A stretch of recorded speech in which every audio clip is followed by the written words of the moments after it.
زمانہ دراز گزرنے کی وجہ سے ان کا دل اور بھی سخت ہو گئے، اور بہت سے آدمی ان میں کہ آج کافر ہے۔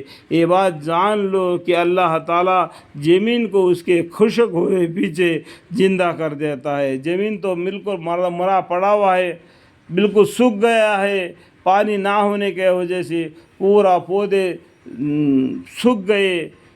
تو اللہ تعالیٰ نے ہم کا معنی کیا ہے؟ دیکھو انگلی بتا رہا ہوں، اللہ تعالیٰ نے تم سے اس کا نظائر بیان کر کے بیان کر دیے ہیں تاکہ تم سمجھو تعقلون۔ ایسے آیتیں قرآن میں بہت سی جگہ پر آئے، تم سمجھو، سوچو، سوچ کر قرآن کو پڑھو۔ تو جیسا مرا ہوا زمین کو، مردہ زمین کو اللہ تعالیٰ بارش سے زندہ کر دیتا ہے، کل قیامت کے دن بھی اللہ تعالیٰ تم کو جلانے پر قادر ہے۔ بلا شک صدقہ دینے والے مرد اور صدقہ دینے والی عورتیں اور صدقہ دینے والے اللہ کو خلوص کے ساتھ قرض دے رہے اللہ تعالیٰ کو، وہ صدقہ باعتبار ثواب کے ان کے لیے بڑھا دیا جاوے گا اور ان کے لیے آجر پسندیدہ ہے۔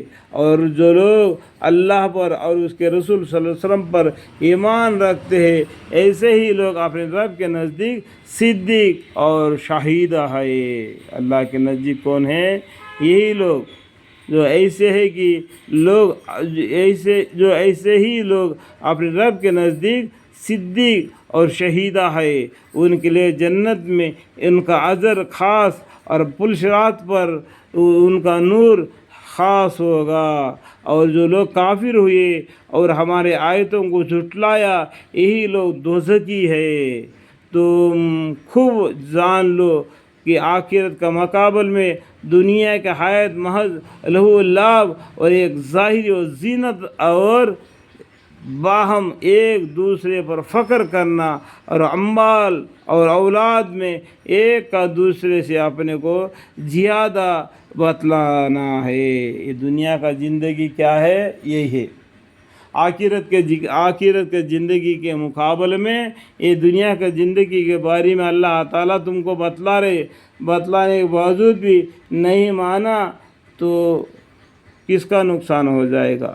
تم خوب جان لو کہ آخرت کے مقابل میں دنیائی حیات محض لہو لعب اور ایک ظاہری زینت، اور باہم ایک دوسرے پر فخر کرنا اور اموال اور اولاد میں ایک کا دوسرے سے اپنے کو زیادہ بتلانا ہے۔ جیسے مین برستا ہے، مین کا معنی بارش ہے، جیسے مین برستا ہے اسی کی پیداوار کھیتی کاشتکاروں کو اچھی معلوم ہوتی ہے، پھر وہ خشک ہو جاتی ہے تو اس کو تو زردہ دیکھتا ہے، پھر وہی چور چور ہو جاتی ہے۔ اور آخرت کی کیفیت یہ ہے کہ اس میں عذاب شدید ہے اور خدا کی طرف سے مغفرت اور رضامندی ہے۔ دیکھو اللہ تعالیٰ ایک مثال بیان کر دیتے ہیں، آسمان سے پانی برسا اور زمین سے نباتات اگ گئے، کھیت کاروں کو جو کسانوں کو اچھی معلوم ہونے لگے، جب کھیت پک گئی اور پھلوں کو کاٹ لیا، باقی پیڑ کیا ہو گیا؟ گرمی کی وجہ سے سوکھ گئی اور ریزہ ہو گئی اور چور چور ہو جاتی ہے، پھر ہوا ادھر کا ادھر کر دیتی ہے۔ یہ دنیا کی حالت ہے۔ اور آخرت کی کیفیت یہ ہے کہ اس میں سے عذاب شدید ہے۔ جو کھیتی آج ایک دن اس جھاڑ سے پھل لیا تھا، آج اس جھاڑ کیا ہو گیا؟ ریزہ ہو گیا۔ اسی طریقے سے تم آخرت کی جو زندگی تمہارے زندگی ہے وہ ختم ہونے کے بعد میں اللہ کے پاس جاؤ گے، وہ آخرت کی کیفیت یہ ہے کہ اس میں عذاب شدید ہے اور خدا کے طرف سے مغفرت اور رضامندی ہے۔ اللہ کی طرف سے تم کو معافی کرنے کا ایک دروازہ کھول کے رکھا ہے۔ دنیا کی کمائی بھی کرو اور اللہ سے بھی معافی مانگتے رہو، اور دنیا زندگی محض دھوکے کا سبب ہے۔ دنیا کا زندگی دھوکے کا اسباب ہے، تو اپنے پروردگار کی مغفرت کے طرف دوڑو، اور نیز ایسی جنت کی طرف جس کی وسعت آسمان اور زمین کی وسعت کے برابر ہے۔ جنت کی وسعت کیا ہے؟ آسمان اور زمین وہ سب کے برابر ہے۔ ساتوں آسمان جوڑ جائیں گے اور ساتوں زمین جوڑ دیا جائے گا، کتنا بڑا ہو جائے گا۔ یہ تھوڑا سا زمین ہے، 25 پیسہ زمین ہے، 70 پر 5 پیسہ پانی ہے۔ اس پانی کے اوپر یہ زمین کو ٹھہرا رکھا ہے اللہ تعالیٰ نے۔ یہ سائنس کے طور پر تو آپ کو جانتے ہوں گے۔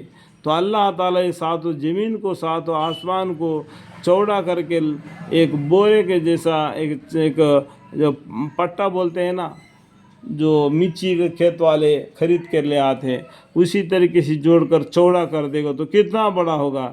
تو اپنے پروردگار کے مغفرت کی طرف دوڑو، اور نیز ایسی جنت کی طرف جس کی وسعت آسمان اور زمین کی وسعت کے برابر ہے۔ ان سب کو جوڑنے سے کتنا بڑا ہوگا، اتنا وسعت والا ہے جنت۔ وہاں ان لوگوں کے واسطے تیار کی گئی ہے جو اللہ پر اور اس کے رسول صلی اللہ علیہ وسلم پر ایمان رکھتے ہیں۔